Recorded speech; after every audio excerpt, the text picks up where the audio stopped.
Bonjour à tous, on se retrouve pour une nouvelle vidéo un peu différente des habitudes. C'est sous forme de podcast, donc si vous voulez juste l'écouter, grand bien vous fasse. Je suis avec Miss Chloé. Hey. Et on va parler un peu de voyage et notamment de voyage solo ensemble. Donc un peu voir tout ce qu'on a pu vivre, parce qu'on a eu des expériences complètement différentes toutes les deux. Quelle belle présentatrice. J'adore. Déjà, je pense qu'on va commencer un peu par parler de nos premiers voyages. Toi, du coup, c'est quoi ton premier voyage solo? Genre, tu l'as fait où? Comment t'as eu l'idée de faire ça? Moi, mon premier voyage solo, c'était, je crois, en 2020 ou 2021. Donc j'avais 20 ou 21 ans. T'étais toute jeune, un petit bébé. Oh, pas tant, en vrai. Hein. Il y en a qui partent à l'aventure dès 18 ans, je sais pas comment ils font. Ouais. Et moi, mon premier voyage solo, c'était à Barcelone, du coup, dans une ville que j'avais déjà visitée, genre quand j'avais 16 ans. Ouais.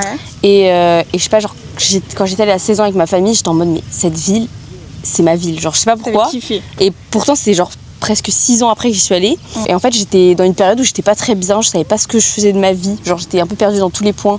Genre, je faisais des études, mais je me disais, est-ce que je veux vraiment faire ça?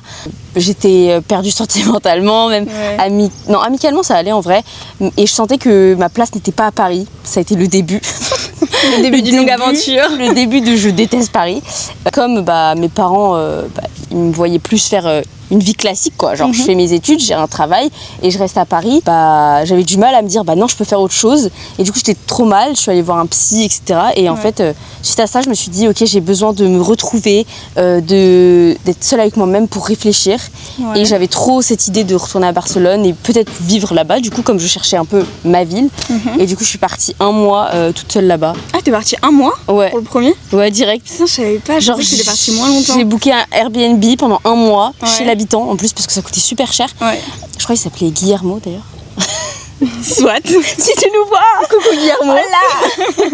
Ouais, bref, et du coup, je suis restée un mois et de base, je m'étais dit, je vais faire du sport, je vais me concentrer sur moi, je vais faire de l'art, etc. Au final, j'ai fait. Un peu détox, tu voulais, du coup. Ouais, voilà, un peu détox, se retrouver avec soi-même. Au final, au bout de 5 jours, je me suis dit, vas-y, ça me saoule d'être seule. Ouais. J'ai rencontré plein de gens et un mec, et du coup, j'étais un peu en mode. Finalement, j'ai fait la fête et j'ai kiffé ma vie. De toute façon, quand t'es seule, t'es jamais seule au final. Exactement. Ouais. Ça, vraie phrase. Ouais. Tu voyages jamais vraiment tout seul. Tu rencontres tellement de gens. Tu les avais rencontrés comment du coup, vu que t'étais chez Habitant? Du coup, j'avais entendu parler de les Français. Enfin, c'est des groupes Facebook qui existent. Par exemple, les Français à Barcelone, les Français à Sydney. Enfin, il y a plein d'endroits. Enfin, il existe des groupes pour chaque pays. Ouais. Du coup, moi, j'ai été sur les Français à Barcelone, sur Facebook. Genre, j'avais pas utilisé Facebook depuis des années. Ouais. Et j'ai mis un post sur le groupe, genre sur la page. Et genre, j'ai mis je viens d'arriver à Barcelone. Je suis pas sûre que j'ai dit que j'étais toute seule. J'ai dit que je voulais rencontrer du monde. Est-ce qu'il y a des gens chauds?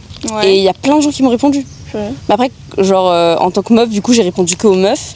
Et du coup, j'ai vu une fille. Ouais. Mais qui restait pas très longtemps, donc on s'est vu juste une soirée, mais c'est déjà trop bien. Ouais. Et après, j'ai parlé à une autre meuf qui m'a dit attends, je t'ajoute sur un groupe Telegram. Ok. Et sur le groupe Telegram, il y avait genre 1000 personnes. Waouh. Mais en fait, c'est tous les gens qui avaient été ajoutés depuis le début de la création de ce groupe. Donc il y a hyper longtemps, quoi. Ouais, voilà. Okay. Genre, il y a des gens qui n'existaient plus, tu vois, ils étaient plus là. Du coup, un soir, ils ont dit ce soir, venez, on va là, au bar, et on était 30. Et du coup, t'as de quoi te faire au moins des amis. Ah oui, à 30, tu rencontres minimum une ou deux personnes avec qui ça matche bien. Ouais, du coup, j'avais rencontré un groupe de genre à peu près 5 personnes avec qui ça avait matché et après, je les voyais souvent. Et là, t'es encore en contact avec eux, genre à l'heure d'aujourd'hui? Pas trop. Genre, de temps en temps, on se répond à nos stories, mais encore un seul, genre. Ouais. C'est tout. C'est pas vous allez vous revoir ou quoi? Non, mais il y a un moment, j'étais dans la même ville, je crois, que un des gars que j'avais rencontré. Et on s'était dit, vas-y, on se voit. Ah si, mais si, bien sûr, il y a un mec avec qui je garde contact. Enfin, on se parle pas souvent, mais dès que je vais à Barcelone, je le revois. Ok. Parce que lui, il est resté vivre là-bas. Trop bien. Donc lui, je le vois de temps en temps. Mais du coup, genre, c'est très rarement parce que je vais pas à Barcelone tout le temps. Oui. Il y a une période où j'y allais tous les ans. Mais là... Lui, il vient pas à Paris des fois, genre? Non, pas trop. Personne vient à Paris. C'est dingue. Lui, un peu pour genre une période qui n'allait pas. Donc tu t'es dit, vas-y. Moi, c'est un peu pareil en vrai. Ah ouais. Mais moi, c'était plus tard, du coup. C'était en 2024, la première fois que je voyageais toute seule, en fait. Mais au final, c'est le même âge que moi, quoi. Non, non. Bah non, j'avais 22, 23. Ah, ok. Enfin, je sais pas. J'avais 22 ans, je crois. Et en fait, rupture amoureuse. Pareil, je me dis, c'est bon, j'ai besoin un peu de me ressourcer. Il y avait plein de trucs qui allaient pas dans ma vie et tout. Donc j'ai pris un vol pour aller aux Canaries. Je suis partie... Quelle île ? Grande Canaria.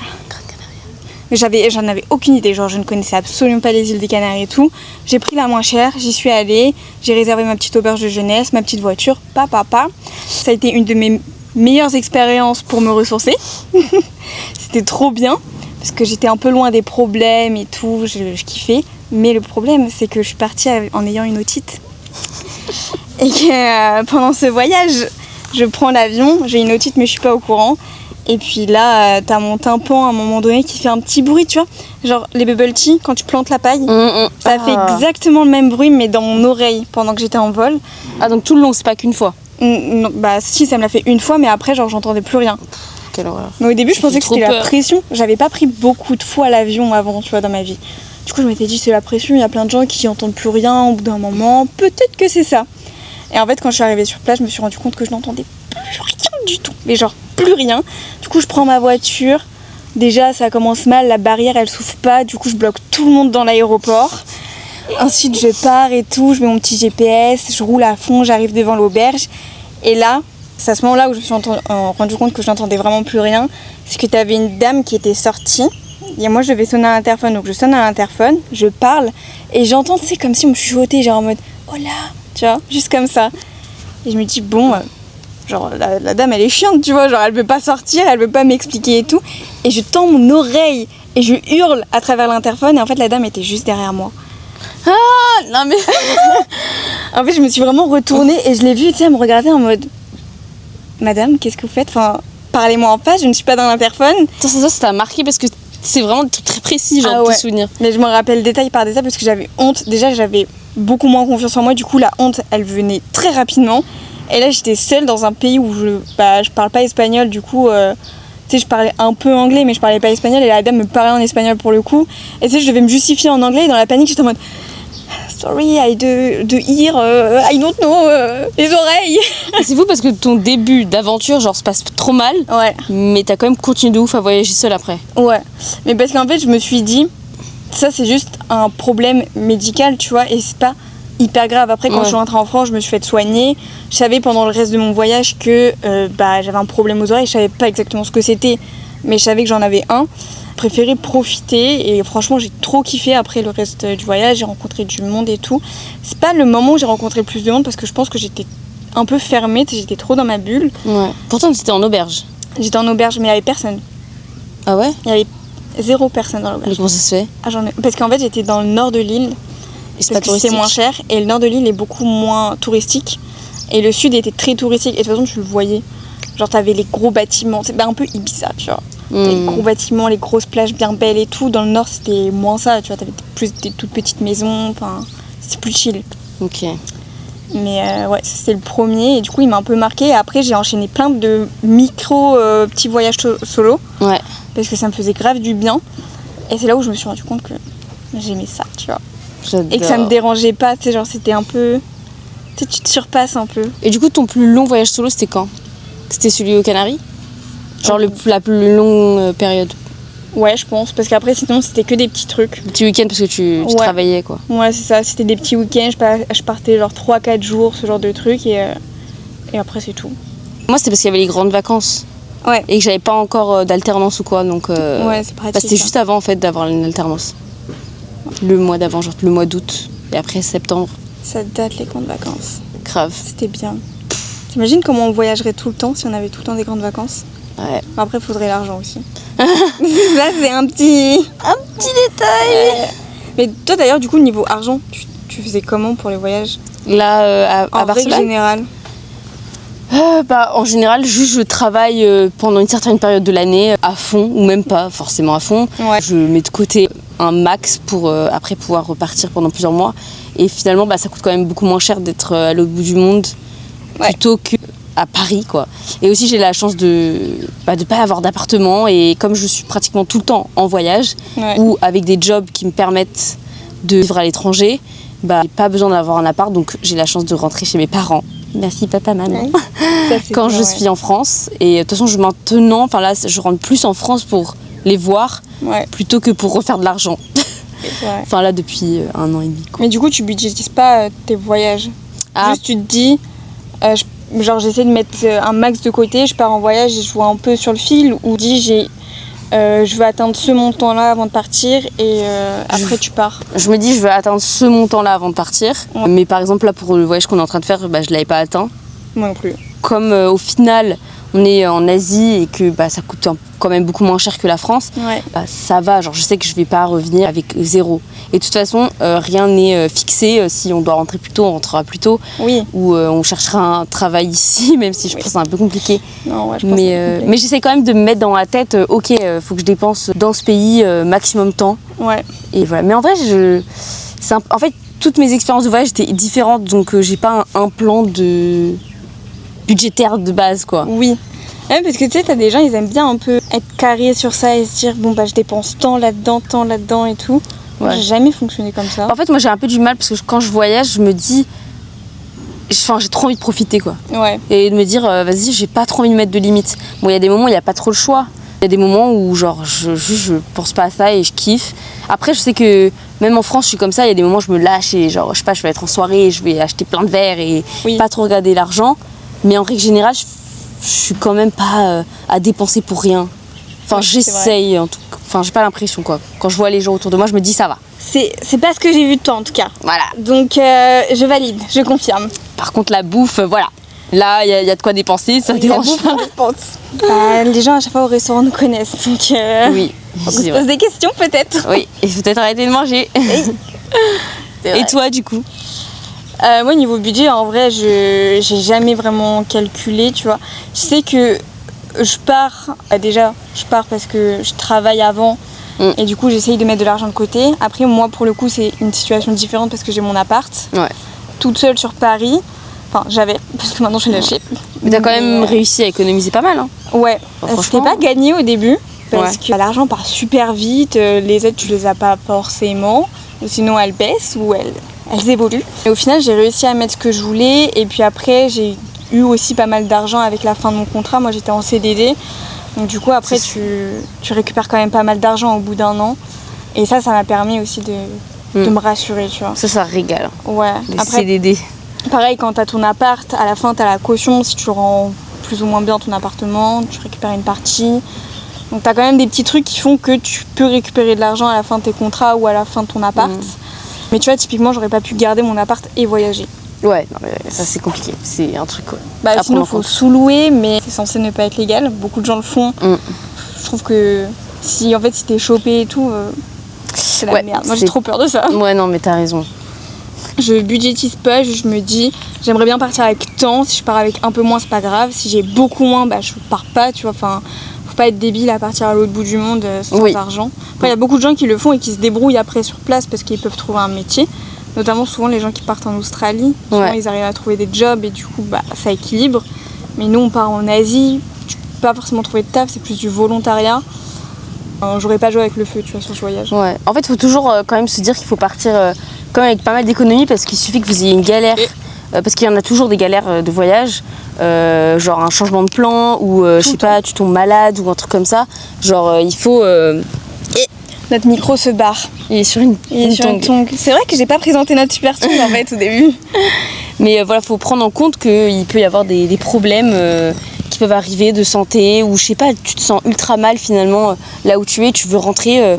Enfin, je sais pas, il faut quand même avoir de l'argent de côté, quoi. Ce serait dommage de se mettre dans la merde pour de base une expérience qui est trop cool, quoi. Ouais, clairement. Et je sais pas toi, mais par exemple, il y a plein de gens qui me disent mais comment tu fais pour voyager autant alors qu'on a l'impression que tu travailles pas et tout. Bon, si je travaille, ok, peut-être moins que les gens, c'est sûr, mais vrai, c'est aussi parce que j'ai une obsession. Enfin, j'ai l'impression que depuis que je suis rentrée de mon premier voyage solo, je me suis dit ok, là j'ai touché à un truc de fou. En fait, du coup, tout l'argent que je gagne, je veux en mettre le maximum de côté. Genre, c'est pas. En fait, ça devient. C'est comme quand t'as une passion, genre tu te donnes éperdument dans cette passion et tu sors moins ou tu vois moins tes potes et tout. Enfin, voilà, c'est comme les gens qui vont à la salle 7 fois par jour, c'est genre leur priorité et puis voilà. Moi, c'est pareil, genre je suis partie en Australie, je suis revenue d'Australie, j'étais en mode alors là c'est pas possible en fait, c'est pas possible. Je veux pas. J'ai trouvé un travail, je travaillais tout le temps, j'essayais de pas sortir, je mettais de côté. Et aussi moi ma technique qui me paraît tellement logique, mais je crois qu'il y a pas beaucoup de gens qui font ça. Dès que je recevais un salaire, genre je mettais par exemple 500 ou 600 € de côté. Genre je les mettais sur un autre compte et je mon but c'était de pas y toucher. Genre pour moi c'est comme si cet argent n'avait jamais existé. Comme ça je me dis avec le reste de ma paye, je suis censée vivre le mois. Et c'est comme ça. Et si, des fois je suis vraiment dans la merde, je repiochais un peu, mais le but c'est pas de repiocher tout. Et du coup, ça m'aidait à jauger et regarder souvent son compte bancaire aussi. Si tu vois qu'il te reste 100 € sur ton compte alors qu'il te reste 3 semaines du mois, tu te dis non, là les gars, je sors moins ou je me fais plus de plats cuisinés chez moi plutôt qu'aller au restaurant. Enfin voilà, c'est des trucs qui me paraissent tellement logiques, mais c'est juste l'organisation en fait. Mais ça, dans la vie en règle générale, je trouve que c'est trop important de faire comme t'as dit. C'est dès que t'as ta paye, tu sépares tout. Genre si t'as ton appart à payer, tu payes ton appart, tu payes tes charges, tu mets de l'argent de côté pour tes courses, etc. Et le reste, tu le mets de côté. Parce que même en dehors des voyages, ça te sert toujours. Si t'as un imprévu, si ta voiture elle se casse du jour au lendemain, tu dois faire des réparations, c'est utile. Et je connais tellement de gens qui n'ont pas d'argent de côté et qui dépensent tout. Et après, souvent c'est ces gens-là qui me disent « Mais comment tu fais pour voyager ?» Grave. Et en plus, je comprends. Enfin, tu vois, il y a plein de gens qui me disent « Ah, mais du coup, tu dépenses tout l'argent que tu viens de gagner et tout. » Et je suis en mode « Mais frérot, tu fais la même chose, mais en allant au bar. » Mais exactement. Et du coup, je suis en mode « Moi, juste, au lieu d'aller... Enfin, je vais quand même au bar, mais genre, au lieu d'aller 7 fois par semaine au bar, je mets de côté et je voyage. Et après, ok, j'ai pas d'argent. Et j'ai pas au bar à l'étranger. Ouais, et j'ai pas d'économie, du coup, à la fin, mais comme toi. Tu vois, exactement, c'est la même chose. Mais bon... Soit. Mais toi d'ailleurs, t'as travaillé à l'étranger ? Ouais, plusieurs fois. En Australie, à Ibiza et à Fuerteventura. Et à Fuerte. Mais du coup, comment t'as fait pour trouver tes tafs ? Surtout en Australie. Par exemple, au début, tu sais, t'arrives dans un pays, tu connais pas et tout. Est-ce que c'est un peu le bouche à oreille ? Toi, tu faisais tes recherches, tu faisais comment ? En vrai, franchement, l'Australie, je trouve qu'au début, c'est vraiment... la chance, parce que je sais pas exact. J'ai l'impression que tout le monde a une manière différente de trouver. Moi c'est improbable comment j'ai trouvé mon premier travail. C'est lequel ton premier ? Mon premier travail, c'est genre je faisais des smoothies dans un petit shop et je les vendais. Une de mes copines que j'avais en Australie depuis 2-3 semaines, elle était assise, je crois, en train de fumer ou manger un truc, et elle voit genre une camionnette, une entreprise de ménage quoi. Et elle voit qu'il y a un mec dedans. Elle lui dit hey, toi tu cherches pas des gens pour travailler ? Et le mec il dit si vas-y demain juste comme ça. Mais l'Australie ça marche beaucoup comme ça, c'est au culot. Et du coup il dit viens demain travailler. Je sais plus si c'était du ménage ou de la peinture pour les maisons, enfin en tout cas de l'entretien maison. Du coup elle y va, etc. Et puis le mec lui dit tiens il y a mon frère, il cherche quelqu'un aussi pour faire des smoothies. Et ma pote elle me dit je sais pas si j'y vais ou si je te donne le tuyau quoi. Et au final je sais plus pour quelle raison elle me donne le tuyau. J'y vais et genre au final ils me kiffent et ils me prennent quoi. Et après c'était que 15 heures par semaine, donc c'était vraiment pas énorme, mais ça me permettait au moins de payer mon loyer il me semble, ou mes courses, donc c'était mon premier job, mais c'était pas... Et ça c'est au début quand t'es arrivée en Australie ? Genre t'es arrivée et tu l'as trouvé rapidement, ou tu t'es fait un peu vacances avant en Australie ? Non, en vrai j'étais très stressée parce que j'avais pas trop de notion de l'argent, genre je me rendais pas compte, genre j'étais partie avec un budget de 10 000 € en Australie en voulant rester presque 1 an. Et je me suis dit mais j'ai trop peur de tout liquider vite. Je me rendais pas compte de combien de temps je pouvais vivre avec cet argent, étant donné que c'est à peu près l'Australie c'est quand même cher. Et du coup on va dire je me suis fait 1 semaine de vacances, mais après j'étais genre vraiment en stress quoi, j'étais pas bien quoi. Parce que j'avais trop peur de pas trouver et tout. Et au final du coup j'ai trouvé au bout de 2 semaines et demie, un truc comme ça. Ça va en vrai. Mais du coup c'était pas un taf qui me permettait de mettre de côté, qui limitait les dépenses quoi. Ça limitait les dépenses, ça te permettait de vivre un peu mieux sans être trop stressé quoi. Mais sinon pour trouver du travail, je faisais à côté aussi, j'avais trouvé une application, je sais plus le nom, mais c'était une application un peu de freelance, en mode c'est quand des restaurants ils avaient besoin d'un serveur en urgence, parce que genre je sais pas, il y avait un de leurs serveurs qui est tombé malade, ou ils ont vu qu'ils allaient avoir une grosse soirée, ils mettaient une annonce sur cette application, et toi tu pouvais postuler. Et du coup j'étais pendant un soir serveuse dans un bar, dans un pub, un soir dans un truc plus chic. Et, en fait ce qui est cool c'est qu'il y avait plusieurs trucs, c'était barman, serveur ou runner. Et runner c'est juste débarrasser super vite. Ou aller envoyer les plats. Et du coup quand t'es nul en anglais, tu parles pas trop aux clients, donc c'était le meilleur truc. C'est un peu plus mieux. Parce que par exemple j'ai fait genre serveuse une fois dans un bar, et genre au bout de 30 minutes le mec il m'a dit ça va pas le faire, et genre il m'a renvoyé.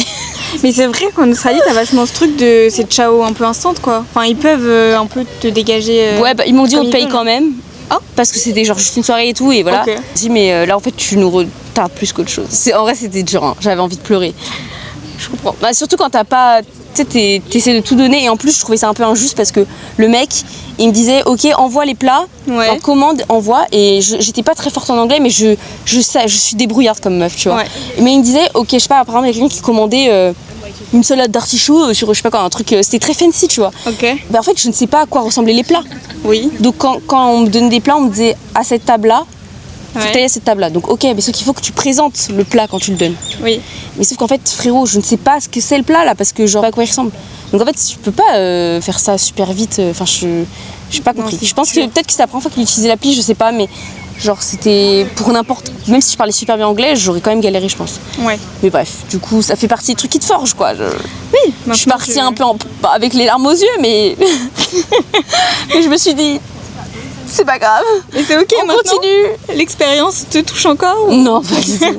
Non, mais même une semaine après, j'étais en mode c'est bon, parce qu'en plus, la veille, enfin quelques jours avant, j'avais fait au pub et le mec m'avait dit que c'était super, qu'il me rappellerait s'il avait besoin. Ok. Donc je sais que je pouvais être capable, quoi. Oui. Faut pas perdre confiance en soi, quoi. C'est ça, c'est la clé. Oui. Et du coup, après l'Australie, j'ai fait plein d'autres petits jobs. Ouais. J'ai été livreuse Uber Eats. Ouais. Donc pour manger. Ouais. C'était très drôle en vélo électrique, j'en recommande pas. Si vous avez le permis, prenez un scooter, je pense que c'est mieux. Mais au moins j'ai perdu du poids, je faisais du sport de ouf. En fait, je voyais plus ça comme un jeu. Genre, j'avais genre une livraison à faire, j'étais en mode putain, allez, faut aller le plus vite possible. Et genre, j'ai vraiment fait un jeu. Genre, j'étais une malade, je le faisais de jour comme de nuit, sous la pluie. Tu sais combien d'heures tu faisais ou pas avec ça? Je sais pas, mais je pense que je faisais peut-être 3 à 4 heures par jour parce que j'avais un autre taf en même temps. Ah oui, ok. Donc je faisais souvent genre de 16h jusqu'à 20h ou 21h. Et des fois je faisais une pause et je repartais parce qu'il y avait moins de livreurs tard le soir, du coup tu gagnes plus d'argent. Ok. Et en fait souvent de 17 à 19 t'avais des challenges par Uber. Genre, enfin c'est pas Uber, c'était... Non c'était Uber. C'était Uber. Non c'était Uber je crois. Okay. Mais t'avais DoorDash aussi. C'est un autre truc, mais c'est que de là-bas, je pense. Okay. Et il y avait des missions, genre par exemple, dès que tu fais 3 livraisons, t'as $10 en plus. Mais ça, c'était que dans un temps limité de 2 heures. Donc ton but, c'était d'en faire plein. C'est bien ça, en vrai. C'est hyper bien. Je sais pas pourquoi le jeu. Mais après, tu gagnes pas des milliers de cendres. Mais si tu te la butes, tu peux vivre quand même avec. Pas bien vivre, mais vivre. Okay. C'est pour ça que j'avais un autre taf à côté. J'étais femme de ménage dans des hôtels. Ouais. Et donc je lavais des chambres en 20 minutes, il fallait tout faire, c'était super rapide, super pareil, j'ai perdu du poids. Et des fois je faisais aussi la nuit. Et donc du coup je travaillais de 23h à 4h du matin. Et je lavais les parties publiques, genre toilettes, restaurants, tout ça. Accueil. Mais j'étais toute seule dans le noir, quoi. Chiant. Et j'ai fait quoi d'autre? Après j'ai fait aussi des fois des jobs de photographe, qui est mon taf, genre des shootings. J'ai fait modèle pour un restaurant, mais c'était genre des mains, tu vois, genre la bouffe, où on me voyait jouer à des jeux, parce qu'il y avait des jeux dans le bar. Je fais quoi d'autre? Je pense que j'ai fait d'autres tafs, mais j'ai oublié. Je sais pas. Mais voilà, à peu près ça, quoi. Ok. Mais le plus long taf, c'était femme de ménage et Uber. Bah, celui où tu m'as plus parlé, quoi. Ouais, et c'est là où j'ai vraiment pu mettre de côté, parce que je faisais les deux en même temps. En vrai, c'est bien, je trouve, comme complément Uber. Ouais, parce que Uber, tu fais quand tu veux, en vrai. Ouais, voilà, c'est ça. Tu peux t'auto-gérer. Du coup, ils te donnent tout? Genre, ils te donnent le vélo, le machin et tout? Non, ils te donnent le gros sac que tu mets dans ton dos, genre le gros cube là. Le gros truc, plein de vestes, enfin deux vestes, je pense. Tu sais, genre jaune, fluorescente. Ouais. T'as même une sonnette, je pense. Oui, une sonnette, une lumière pour ton vélo. Ouais. Un casque. Ok. Non, pas de casque. Non, pas de casque. Je l'ai pris dans la rue. Y a pas. C'était un casque Lime. Ok. Et ouais, enfin pas mal de petits accessoires en vrai. Ok. Mais après, je louais du coup un vélo. J'ai loué un vélo pour 1 ou 2 mois, un truc comme ça. C'était pas si cher. Oui, ça passe. Enfin, en une journée de taf, en 2-3 heures de taf, je suis la renta. Oh, ça va. À peu près. Je m'attendais. En fait, au début, tu gagnes plein d'argent sur Uber. Ouais. Parce qu'ils te poussent à aller travailler en fait. Oui. Et après, plus tu travailles, moins t'as les petits challenges où ils te donnent de l'argent et tout, donc c'est un peu chiant. Un peu bâtard ça. Ouais. Après, t'es partie vite. Oui. Ça s'est fait très très vite. Attends, je faisais quoi déjà? J'étais rentrée d'Australie. Ouais, j'étais rentrée d'Australie, du coup j'étais en déprime, j'étais en mode faut absolument que je reparte. Ouais. Mais je savais pas trop quoi faire, j'étais en mode je repars en Australie, je repars où, je fais quoi. Et ça a pris du temps à ce que ça mûrisse dans ma tête. J'avais trouvé un travail à Paris et j'ai enchaîné des CDD. Et du coup, genre, je pense que j'ai travaillé genre de octobre ou novembre jusqu'à février ou mars, un truc comme ça. Je pense vers mars. Après, on a été avant qu'on aille au Maroc. Ouais. En fait, je me suis dit, ok, c'est bon, ce travail, je l'ai saigné genre pendant 6 mois, 7 mois. J'étais vendeuse de chocolat, chef de Bruges, donc genre c'était pas non plus un taf de fou, mais j'avais des collègues trop cool, donc c'est ce qui m'a fait tenir. Mais quand après mes collègues partaient petit à petit et tout, j'étais en mode bon. Et même le but c'était pas de devenir chocolatière, quoi. Mais on ne sait pas, peut-être voilà. Une nouvelle carrière. Mais au moins j'ai mis de côté ce moment-là, j'ai profité de mes proches, j'étais content, etc. Et après on est parti au Maroc, bon, juste pour des vacances. Je me suis dit, bon allez, il faut que je trouve un taf pour cet été et à l'étranger. Il faut que je trouve un taf. De base, je m'étais dit, je veux trouver un taf pour septembre. Oui. À l'étranger, je m'étais dit, je trouverais un taf à Paris en tant que serveuse ou un truc comme ça pour l'été, sur les quais ou un truc sympa, quoi. Au final, je me suis dit, ouais, j'aimerais bien trouver dans ma branche, donc que je suis photographe. Et je me suis dit, bon, vas-y, on va regarder ce qu'il y a, quoi. Peut-être qu'il y a des offres intéressantes. Et du coup, je postule à plein de trucs différents, genre restauration. Pour Paris, mais aussi à l'étranger, je postule à plein de tafs qui me font kiffer, quoi. Et je postule aussi, du coup, photographe en Espagne, dans des hôtels. Ils me répondent et je fais un entretien et bah, ça se passe bien. Genre, j'étais stressée parce que j'avais pas parlé anglais depuis 6 mois. Oui, et finalement, en Australie, j'ai pas beaucoup... Je me suis améliorée en anglais, mais c'était pas ça. Parce que, en fait, il y a tellement de Français en Australie, c'est une dinguerie que, bah... Je traînais avec des Français, je vivais avec des Français. J'avais juste mon travail qui était en anglais. Je m'étais pas améliorée de dingue non plus en Australie. Du coup, j'avais préparé mon entretien et tout. Je me suis tout donné. Il fallait faire des mises en situation en mode j'aborde des clients et tout en anglais. Mais c'était cool. Et ils m'ont pris.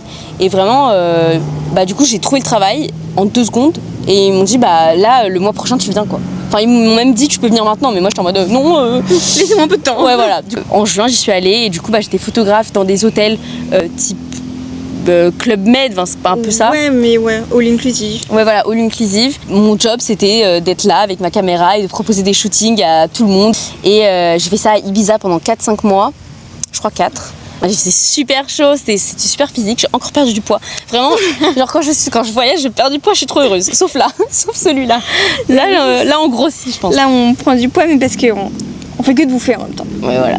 Mais du coup, bah, et en fait, ce qui était trop bien, c'est que j'étais nourrie, logée et payée. Du coup, bah, encore une fois, là, j'ai mis de côté pour ce voyage. Exactement. Mais en étant en même temps déjà dans un voyage. Mais ça, c'est trop bien. Donc ça, c'était incroyable. Genre vraiment, c'est la meilleure chose. Et du coup, bah, c'est le type de taf que tu peux faire aussi, par exemple, être animatrice pour les enfants dans ce genre d'hôtel ou serveur. Et c'est trop bien parce que du coup, je découvrais Ibiza, même si j'étais déjà allée, c'était quand même totalement différent. Je me suis améliorée en anglais de fou. Ouais. Dinguerie. Tu l'avais trouvé sur quoi ton taf? Je l'avais trouvé, je crois, sur soit LinkedIn, soit Indeed, enfin un des deux. Ouais, les trucs un peu classiques. Ouais, quoi. C'était une entreprise italienne, mais c'était en Espagne. Ouais. Mais souvent, c'est ça, soit les entreprises, j'ai l'impression qu'il y en a beaucoup qui sont genre allemandes et où c'est en Europe, mais plus en Italie, en Espagne et tout. Ouais. Ou du coup des entreprises italiennes. Mais voilà, en tout cas, c'est vraiment le meilleur. Enfin, après, tu travailles beaucoup. Genre, c'est très physique parce qu'il fait chaud, etc. Et tout le monde autour de toi s'amuse et toi, tu travailles, mais c'est quand même incroyable. Et souvent, dans ces jobs-là, t'as qu'un jour off.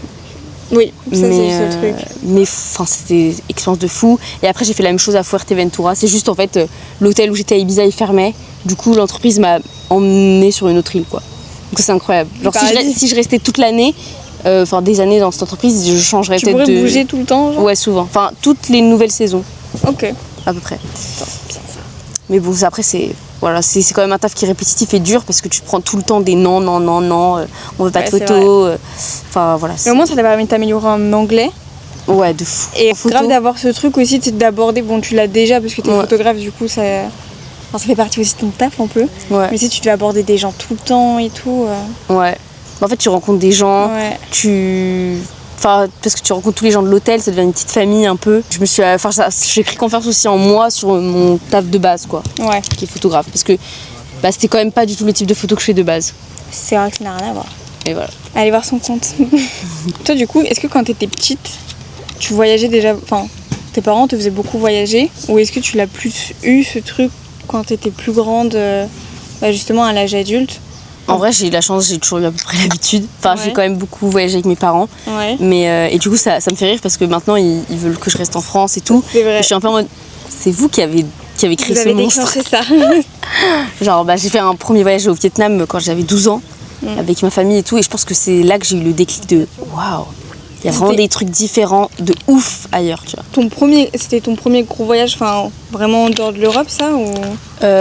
Ouais, je pense. Ou peut-être République Dominicaine, mais je sais plus si c'était à peu près dans les mêmes années, donc je sais plus lequel était en premier. Ok. Que j'ai eu de la chance. C'est génial. Oui. Moi, tu vois, à contrario, je voyageais pas du tout quand j'étais petite. Genre... En fait, les seuls voyages, c'était... je pense qu'il y a pas mal de gens qui vont peut-être se reconnaître là-dedans, mais tu sais, c'était... On a été à Paris, après du coup on allait en Bretagne pour les grandes vacances, on restait genre 3 semaines. Ouais. Ou sinon c'était, on allait chez mes grands-parents qui étaient dans le centre de la France ou chez mes autres grands-parents qui étaient vers Clermont. Et si j'allais à la montagne de temps en temps avec ma tante, mais tu sais on restait tout le temps, on faisait tout le temps les mêmes trucs. Ouais. Mais en vrai la plupart des gens... Ouais, il y en a plein qui sont comme ça. Et même moi en vrai j'étais pas tout le temps à l'autre bout du monde. Hein. Oui, mais... J'étais beaucoup aussi les grands-parents. Ouais. Mais ce qui est normal et trop bien. Ouais. Mais c'est trop bien quand t'es petit, je trouve, de pouvoir voyager aussi. Tu sais, tu découvres... Enfin, peut-être plus quand t'as aux alentours de 10 ans, je pense que tu te rends plus compte du voyage aussi. Après, quand t'es plus jeune, je suis pas sûre que t'aies beaucoup de souvenirs. Ouais. Après, quand ça te marque moins, peut-être. Je pense que j'ai plus commencé à voyager à partir de 10 ans, 10-12 ans. Parce qu'avant, c'était genre Portugal, ce qui est déjà trop bien, mais c'était famille, tu vois. Oui. Et après, beaucoup de grandes vacances chez ma grand-mère pendant 2 mois. Et c'était trop bien. Des fois, c'est limite... Enfin, c'est pas limite mieux, mais genre... Quand t'es entouré de ta famille, c'est trop bien, quoi. Il n'y a pas forcément besoin d'aller à l'autre bout du monde. Non. Mais des fois, il y a même plein de voyages. Genre en France aussi, tu peux grave faire des trucs qui sont trop cool. Tu vois, si tu vas à la montagne, si tu vas aussi au niveau des frontières, t'as plein de paysages qui sont magnifiques. Et t'as plein de choses vraiment, vraiment différentes. Genre entre l'Alsace, la Bretagne ou le Sud-Ouest. Ouais. Ça n'a rien à voir. Moi, il faut que je visite plus la France. Moi aussi, en vrai, je connais pas tant que ça la France. Hein. Et c'est quoi ton premier, du coup, la première fois que t'as pris l'avion? Parce que t'as dit que t'avais pris tard. Oui, la première fois que j'ai pris l'avion, c'était pour aller en Corse. Ok. Et c'était, je vais avoir 15-16 ans, je pense. Avec ta famille? Ouais, c'était avec ma tante, ma cousine et ma sœur, on y avait été. Et c'était trop bien. Vraiment, ce voyage, par contre, il m'avait un peu marqué. Parce que déjà, la première fois que je prenais l'avion, j'étais en mode ouh, c'est génial, moi, dans les airs. T'avais pas peur? Non, pas du tout. Parce que j'étais fan un peu de tout ce qui était lié à l'aviation, etc. Enfin, j'adorais. Je kiffais trop ça. T'étais renseignée, donc t'avais pas peur. Ouais, et j'étais vraiment à fond. J'étais en mode putain, c'est un avion. C'est incroyable. Par contre, j'étais avec Ryanair. Je te dis, l'atterrissage, je pensais que tous les atterrissages se faisaient comme ça. C'était un peu violent. T'atterris, ça fait pas comme ça. Je me suis dit, si tous les atterrissages comme ça fait mal au cul, hein, quand même. C'était ça. Et après, sinon, les autres fois où j'ai repris l'avion, c'est quand j'avais 19 ans, je pense. Ok. Et c'était pour aller en Italie. Parce qu'après, sinon, j'avais fait Londres. Mais Londres, du coup, c'était avec l'Eurostar. Et après, après ma séparation, c'est là où j'ai vraiment commencé à voyager. Où j'ai vraiment commencé à prendre l'avion souvent. Pendant un moment, je prenais l'avion tous les mois. Tout le temps, genre je partais tout le temps. J'avais fait quoi? J'avais fait Canaries, après j'avais fait Prague, après j'avais fait Amsterdam. J'étais partie en Italie. Je m'arrêtais pas. Après, j'avais fait Bali. J'étais repartie en Italie. Oui, pour l'anecdote, on s'est rencontrés à Bali. Ouais. C'est quand même un peu stylé. C'était incroyable. Mais à cette époque-là, on n'est pas vraiment devenus amis. Enfin, on se connaissait pas trop. Vraiment, c'est après, sur Paris, on s'est revus. Ouais. Parce qu'en fait, on n'a pas passé tant de temps que ça à Bali ensemble. Bon les gars, on avait un petit problème technique. On a filmé à peu près, je pense, 1 heure, voire 1h30 limite de podcast où on parlait plein de choses. Sauf que la caméra a certainement pris un petit coup de chaud. Du coup, ça s'est coupé. Donc, vu qu'on n'a pas le temps, on doit y aller, on doit prendre un bateau pour aller ailleurs. Vous verrez ça très prochainement. On fera une partie 2. On parlera un petit peu plus d'autres sujets par rapport au voyage solo. Donc si vous avez des questions, mettez-les en commentaire, on pourra y répondre pour le coup. Et nous, sinon, on a encore plein de sujets à aborder. Donc il y aura plusieurs parties à ce podcast. Ouais. Vous avez limite juste la fin, l'introduction. C'est dommage. Ouais, c'est dommage parce qu'on a parlé vraiment de beaucoup de choses. On se retrouve bientôt du coup. Cette fois, on filmera. Promis. Donc bisous et bye. Bye.